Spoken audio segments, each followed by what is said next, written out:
Après quelques années d'attente, le projet d'interconnexion ferroviaire Burkina Faso-Ghana va démarrer au premier trimestre 2022. Les autorités des deux pays l'ont annoncé lors d'une conférence de presse à Ouagadougou au Burkina Faso. Les travaux sont évalués à 4,7 milliards d'euros.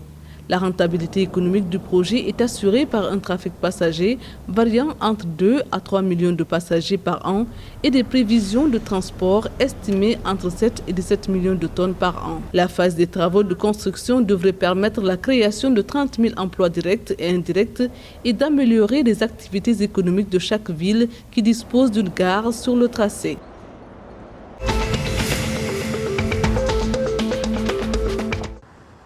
Selon les conclusions du rapport de la Banque africaine de développement BAD sur les perspectives économiques en Afrique en 2021, 10 pays vont connaître les taux de croissance soutenus de plus de 5%, dont la Guinée qui devrait enregistrer 5,6% de croissance de son produit intérieur brut.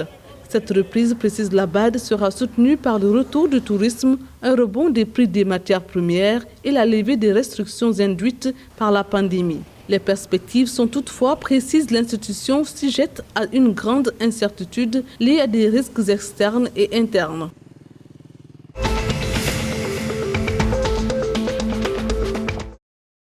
Favoriser l'accès des jeunes Ivoiriens à des parcours de qualification de base ainsi qu'à des compétences professionnelles orientées vers le développement social et économique, tels sont les objectifs que s'est assigné les autorités ivoiriennes.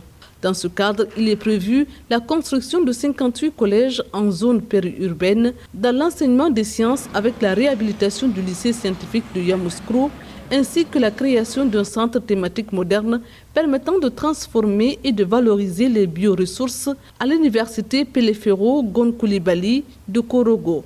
Ces projets seront financés avec l'appui de l'Agence française de développement à hauteur de 86,1 milliards de francs CFA.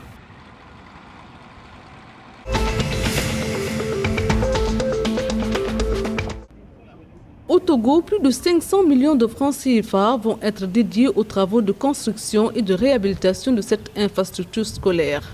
Il s'agira des établissements d'enseignement technique et de formation professionnelle dans plusieurs localités du pays, comme Kara, Dapawon, Atakpamé. Le marché sera financé par le Fonds national d'apprentissage, de formation et de perfectionnement professionnel. En rappel, le budget alloué au secteur éducatif au Togo est de 195,5 milliards de francs CFA, où le cahier des charges s'articule autour de la poursuite de la construction des salles de classe accessibles à tous, de la fourniture de matières pédagogiques et didactiques, ainsi que du recrutement et de la formation des éducateurs.